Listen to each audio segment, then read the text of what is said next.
Hello everyone, assalamu alaikum. How are you all? I hope you are well. Welcome back to my channel in this new video.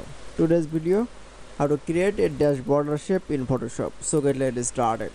At first open your Photoshop document. Now you can see create dash border shape in Photoshop. Now you go to the toolbar option. Now select from shape tool. Now select from shape. Now draw shape. Now we select from color.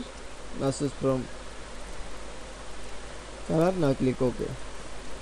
Now you can see created dash border. Now going to the shape setting option. Now select from dash.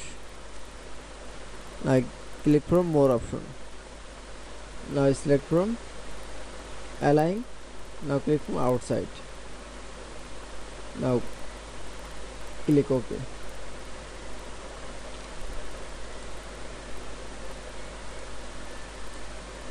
That is, now you can see